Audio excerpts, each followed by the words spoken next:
നമസ്കാരം, കൊട്ടാരക്കര മീഡിയയിലേക്ക് സ്വാഗതം.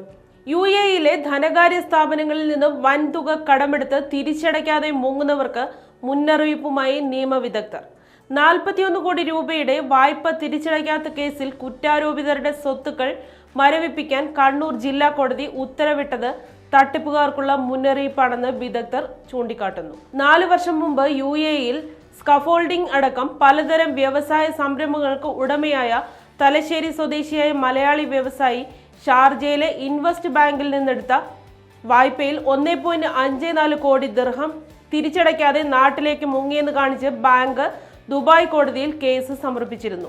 തുകയും 12% പലിശയും ബാങ്കിന് നൽകാൻ ദുബായ് കോടതി ഉത്തരവിട്ടു. എന്നാൽ പണം അടച്ചിരുന്നില്ല. തുടർന്ന് ബാങ്ക് അവരുടെ പവർ ഓഫ് അറ്റോർണി വഴി ജില്ലാ കോടതിയിൽ കേസ് നൽകി. ഇതേ തുടർന്നാണ് കുറ്റാരോപിതരുടെ സ്വത്തുക്കൾ മരവിപ്പിക്കാൻ കണ്ണൂർ കോടതി ഉത്തരവിട്ടത്. ഷാർജ ബാങ്കിനെ പറ്റിച്ച് മുങ്ങിയ തലശ്ശേരി സ്വദേശി ഇപ്പോൾ കണ്ണൂർ ജയിലിലാണെന്നാണ് വിവരം. UAE-യിലെ ബാങ്കുകളിൽ നിന്ന് വൻതുക വായ്പയെടുത്ത് ചിലർ രാജ്യത്ത് നിന്ന് മുങ്ങുകയും മറ്റേതെങ്കിലും രാജ്യങ്ങളിൽ ബിസിനസ്സോ ജോലിയോ ചെയ്ത് ജീവിക്കുകയുമാണ് ചെയ്യുന്നത്. ഇത്തരക്കാർക്കെല്ലാം നിയമവിദഗ്ധർ മുന്നറിയിപ്പ് നൽകുന്നുണ്ട്. മറ്റ് രാജ്യങ്ങളിലേക്ക് കടന്നവരെ പിടികൂടാനുള്ള നീക്കത്തിലാണ് UAE-യിലെ ബാങ്കുകൾ.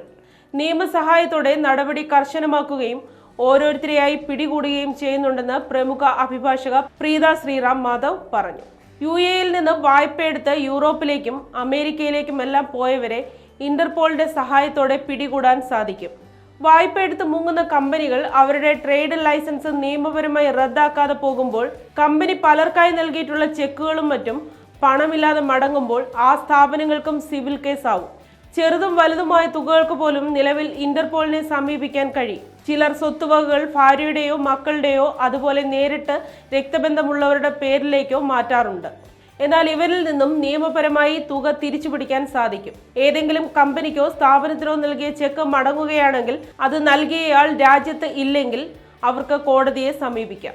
അവരെവിടെയുണ്ടെങ്കിലും ഇന്റർപോളിന്റെ സഹായത്തോടെ അറസ്റ്റ് ചെയ്ത് UAE-യിൽ കൊണ്ടുവന്ന് ജയിലിലടയ്ക്കാം.